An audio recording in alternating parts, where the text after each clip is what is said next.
مرحبا يا رمضان مرحبا يا رمضان مرحبا.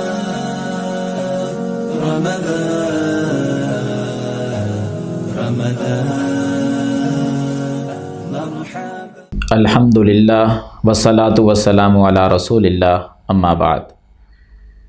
قال النبی صلی اللہ علیہ وسلم وینادی مناد یا باغی الخیر اقبل و یا باغی الشر اقصر.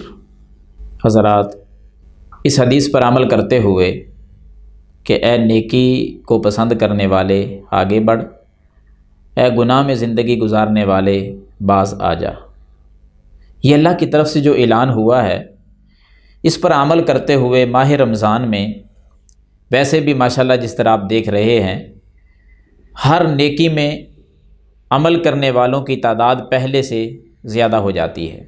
نماز ویسے تو فرض ہے ہر مسلمان پر، لیکن مساجد کے اندر جو رونق باجماعت نماز میں ماہ رمضان میں ہوتی ہے وہ دیگر مہینوں میں نظر نہیں آتی.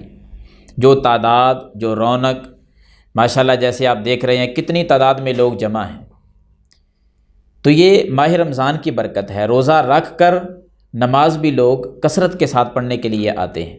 اللہ تعالی ہمارے اس عمل کو قبول فرمائے. عرض کر رہا ہوں کہ نماز کے ساتھ ساتھ ایک اور چھوٹا سا عمل نوٹ کر لیں جس کا روزے کے ساتھ گہرا تعلق ہے، اور آج ہی سے اس پر بھی عمل پیرا ہو جائیں. انعامات کی بارش آسمانوں سے ہونی شروع ہو جائے گی. وہ عمل کیا ہے؟ روزے کے ساتھ ساتھ ذکر الہی سے اپنی زبان کو تر رکھیں. ذکر الہی سے اپنی زبانوں کو تر رکھیں، ذکر کرتے رہیں. اور ذکر کرنے سے بھی پہلے نماز کے بعد جیسے آپ تشریف فرما ہیں بیٹھے ہیں، اسی طرح تھوڑی دیر کے لیے اللہ کے گھر میں بیٹھ کے جایا کریں. پتہ کتنا عمل یہ اللہ کے ہاں محبوب ترین ہے. صحیح البخاری میں ایک حدیث ہے، میں یہ اس لیے پڑھ رہا ہوں کہ روزانہ یہ درس ہوا کرے گا، احباب تشریف رکھیں، درس کو سنیں اور اس حدیث کو ذہن میں رکھ کر اللہ کے گھر میں بیٹھیں. انشاءاللہ انعامات دیکھیں کتنے ملتے ہیں. کون سی حدیث؟ جو صحیح البخاری میں ہے. سیدنا ابو ہریرہ رضی اللہ تعالی عنہ وہ بیان کرتے ہیں کہ جو شخص، نبی علیہ الصلوۃ والسلام نے فرمایا کہ جو آدمی نماز کا سلام پھیرے، سلام پھیرنے کے بعد وہ اپنی نماز والی جگہ پہ بیٹھا رہے اور جب تک وہ باوضو رہے، وہ جگہ تبدیل نہ کرے، جہاں کھڑے ہو کر اس نے نماز پڑھی ہے وہاں سے لے کر سجدہ کرنے کی جگہ تک، یہاں تو وہ آگے پیچھے ہو سکتا ہے لیکن صف نہ بدلے، وہ جگہ تبدیل نہ کرے، اور جب تک وہ باوضو رہے، اس کا وضو نہ ٹوٹے. یہ دو شرطیں جب پائی جائیں گی تو انعام اور نتیجہ یہ ملے گا کہ ان الملائکۃ تصلی علی احدکم ما دام فی مصلاہ ما لم یحدث، کہ جب تک آدمی اپنی نماز والی جگہ پہ بیٹھا رہتا ہے اور جب تک وہ باوضو رہتا ہے، اللہ کے فرشتے اس بندے کے لیے دو قسم کی دعائیں کرتے ہیں. وہ دعا کرتے رہتے ہیں. دعا کیا ہے؟ اللہم اغفر لہ، اللہم ارحمہ. فرشتے کہتے ہیں کہ اے اللہ، یہ جو بندہ بیٹھا ہے نا نماز پڑھ کر باوضو ہے، جگہ ابھی تک اس نے تبدیل نہیں کی، اے اللہ ہم فرشتے تجھ سے دعا کرتے ہیں کہ اس بندے کے گناہ بھی معاف کر دے اور اللہ اس بندے پر اپنی رحمت کا نزول بھی فرما دے. یہ فرشتوں کی دعا ملتی ہے. گناہوں کی بخشش کی وہ دعا کرتے ہیں اور اللہ تعالیٰ کی رحمت نازل ہونے کی وہ دعا کرتے ہیں. تو اگر چاہتے ہیں ہم سب، یقیناً چاہتے ہیں کہ اللہ ہمارے گناہوں کو بھی معاف کرے اور اپنی رحمت کا ہمارے اوپر نزول بھی فرمائے، تو پھر نماز کا جب سلام پھیریں، سلام پھیرنے کے بعد کچھ دیر کے لیے تشریف رکھا کریں اللہ کے گھر میں.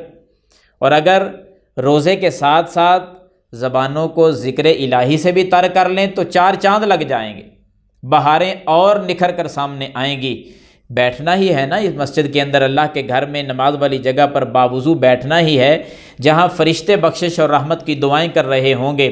اگر ہماری زبانوں سے یہ چھوٹے چھوٹے الفاظ اللہ کے ذکر کے، سبحان اللہ، الحمدللہ، اللہ اکبر، یہ الفاظ اگر نکلنے لگ جائیں، 33 مرتبہ سبحان اللہ، 33 مرتبہ الحمدللہ، 33 مرتبہ اللہ اکبر، 100 کی گنتی پوری کرنے کے لیے 1 مرتبہ لا الہ الا اللہ وحدہ لا شریک لہ لہ الملک ولہ الحمد وہو علی کل شیء قدیر، اگر یہ پڑھنے لگ جائیں تو پتہ انعامات کیا ہوں گے۔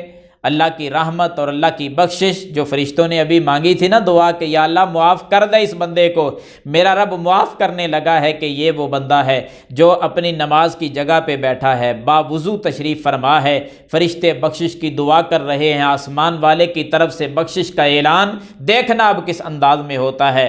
اللہ نے فرشتے کی دعا کو قبول کیا، یہ چھوٹے چھوٹے اذکار پڑھتا جا رہا ہے۔ آپ صلی اللہ علیہ وسلم نے فرمایا جیسے اس نے یہ اذکار پورے کیے نا 1 آدھ منٹ کے اندر، فرمایا غفرت خطایاہ وان کانت مثل زبد البحر، اگرچہ اس بندے کے گناہ سمندر کی جھاگ کے برابر بھی ہوں گے اللہ تب بھی سارے ہی معاف کر دے گا۔ یہ ہے بخشش، یہ ہے فرشتوں کی دعا کی قبولیت، اللہ سارے گناہوں کو معاف کر دیتا ہے۔ دوسری دعا فرشتوں نے کیا کی تھی کہ یا اللہ اس بندے پر اپنی رحمت کا نزول فرما۔ پتہ رحمت الہی کیسے نازل ہوتی ہے، فرشتوں کی اس دعا کو بھی رب نے قبول کیا، جو صحیح مسلم میں ایک دوسری حدیث میں وضاحت آتی ہے۔ آپ صلی اللہ علیہ وسلم فرماتے ہیں کہ معقبات لا یخیب قائلہن، نمازوں کے بعد یہ جو اذکار ہے نا 33 مرتبہ سبحان اللہ، 33 مرتبہ الحمدللہ، 34 مرتبہ اللہ اکبر، یہ بندہ جو نمازوں کے بعد پڑھتا رہتا ہے اللہ تعالیٰ اس بندے کو کبھی کسی کام میں ناکام نہیں ہونے دیتے، کامیاب لوٹاتے ہیں۔ جدھر جاتا ہے اللہ کامیابی اور کامرانی سے نوازتا ہے، جس کام میں جاتا ہے، جس کاروبار میں جاتا ہے، ہر جائز کام کے اندر اللہ تعالیٰ اس بندے کو کامیابی سے ہی نوازتے ہیں۔ اگر چاہتے ہو کہ کامیابی ملے، اور ہر بندہ چاہتا ہے کہ مجھے کامیابی ملے، کون ہے جو یہ ارادہ لے کر پھر رہا ہو کہ میں ناکام ہو جاؤں؟ چھوٹے چھوٹے بچوں سے لے کر بڑی عمر کے بزرگوں تک ہر بندے کا یہ ارادہ ہے کہ کاش میں کامیاب ہو جاؤں۔ لوگوں، دنیا میں بھی کامیابی اگر چاہتے ہو، آخرت میں بھی کامیابی چاہتے ہو، تو پھر یہ چھوٹے چھوٹے اذکار ان سے اپنی زبانوں کو تر رکھیں، روزے کے ساتھ ساتھ ذکر الہی میں مصروف رہا کریں۔ یقین جانیں اللہ تعالیٰ دنیا میں بھی کامیاب کرے گا، آخرت میں بھی کامیاب کرے گا۔ دنیا کے کاموں میں کامیابی ملے گی، گناہوں کی بخشش کر کے اللہ تعالیٰ جہنم سے بچا کر جنت کا داخلہ دے کر اللہ آخرت میں بھی کامیابی عطا فرمائے گا۔ فرشتوں نے یہی مانگا تھا کہ یا اللہ معاف کر دے اس بندے کو، اللہ رحمت کا نزول فرما دے اس بندے پر۔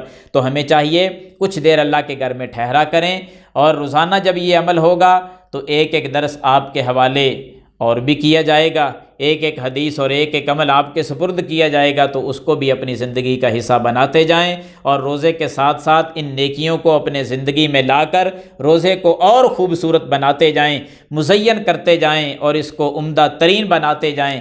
پھر دیکھنا اللہ تعالیٰ زندگی میں بہاریں کیسے لگائے گا۔ اللہ تعالیٰ مجھے بھی اور آپ کو بھی عمل کرنے کی توفیق عطا فرمائے، آمین یا رب العالمین۔